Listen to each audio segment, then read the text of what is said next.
I'm Mrs. Hicks, and today we're going to learn how to annotate.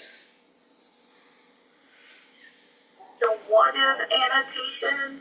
That is a great question. It has a simple definition. It means to interact with the text you are reading. Another question I get is, how do I interact with the text that I'm reading? All right, when we talk about interacting, right, let's talk about how we interact with people, because we all interact with people. One of the things we do is we look at their body language. Are they maintaining eye contact? Are they, twisting their hair? Are they rolling their eyes? Are they on their phone? Right? What kind of tone are they using? Are they happy, sad, sarcastic? Right? Look at them. Consider the way they're dressed, their personal hygiene, all of that. And that's a way of interacting without even actually talking to someone. Now, another thing to think about is, you're either at home, you're at the movie, and you're watching this scary movie, and we know the psycho killer is downstairs, and they're like, oh, let's go downstairs.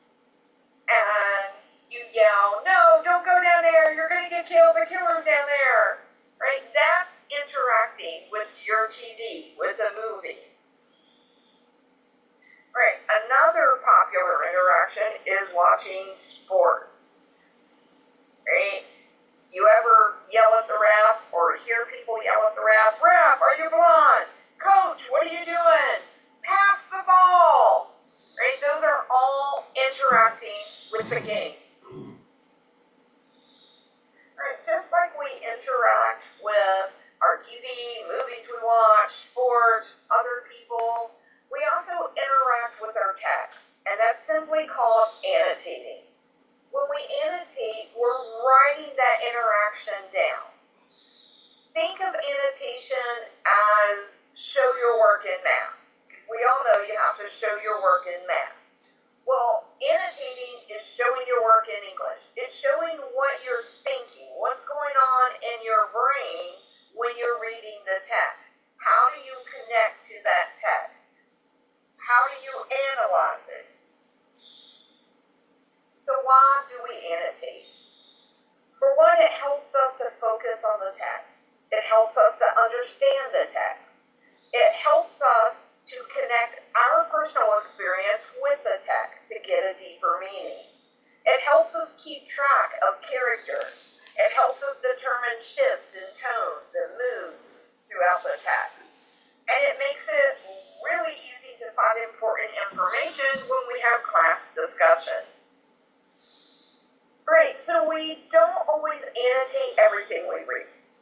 Right? When you pick up a book and you read it for pleasure, you don't annotate that. Right? But when we have to have a discussion, like we will in class, when you have to write a paper, respond to a journal prompt, those are times that you need to annotate the text. So now let's go and learn exactly what you need to do to annotate text. So when we annotate, I call it margin madness. If you do not own the book, be sure to use Post-it notes. If you own the book, you can write in the book or use Post-it notes. Always have a pencil in hand when you're reading, and we're going to write in the margins. Now, there are also some digital ways to annotate that will be covered in a different video. When you're annotating, you want to circle, underline, or highlight these things. The main idea of each paragraph, the characters' names, vocabulary words, important ideas, figurative language, symbols, changes in tone or mood, and also any time that the character matures and grows. So our margin madness, what do we write in our margin? We'll react to the text. Any emotions you feel when reading. And then explain why. If you were sad, why did it make you sad?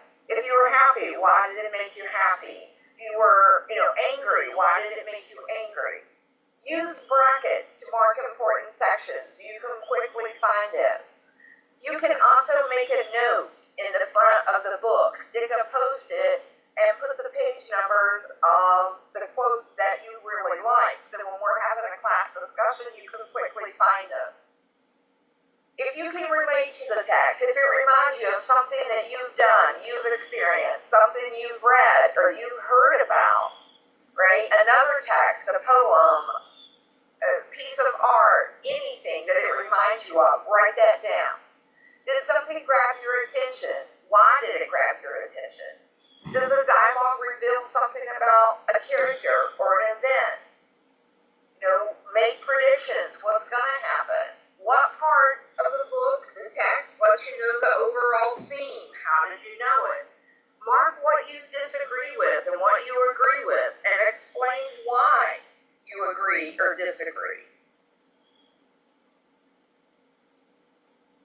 Continuing with what we write in our margin. Comment on what you think is significant, what is powerful, what's meaningful, what did you get out of it? Write comments about the author's style, the word choice, the graphic element. Draw a picture when a visual connection is appropriate. Rewrite, paraphrase, summarize difficult passages. Make notes where plot events occur. Remember the story outline, the exposition, rising action, climax, falling action, resolution, conclusion. Look for literary elements. Right, we say look through. These are just some of the common. It is not a full list here. Always focus on what your teacher tells you to focus on, right? But there's a list there for you of different types: allegory, alliteration, allusion, analogy, flashbacks, foreshadowing, hyperbole, imagery, irony, metaphor, mood, moffat, onomatopoeia, oxymoron, personification, pun, satire, similes, and symbolism. Those are common ones that we have. But again, there are a lot more, so be sure to ask your teacher what specific ones that he or she wants you to look for.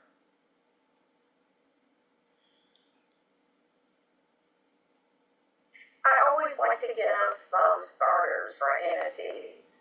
Okay, so you can use these as you're getting the hang of it. Why did, and finish the question. This part about blank makes me wonder blank. This concept is similar to and related to something. This concept is different from.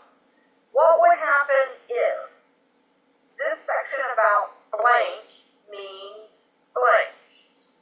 The way the author says blank makes me think the word blank in this paragraph or sentence means, after reading this paragraph, I can now predict. After reading this paragraph or section, I now understand. Okay, so more starters, sentences. This character is very different from blank because. This character reminds me of blank because. This chapter reminds me of. I think the author chose this setting because. This part is confusing because. This character did blank because. The conflict in this scene, the author uses this metaphor because. The author's use of description makes me think. The author organizes the text by. I wonder why the author. Here are two examples of handwritten text annotation. One is color-coded, one is not. It's all in the same color, but you can get the gist here of why we call it margin madness. We are writing all in the margins. We want to fill up all that white spot.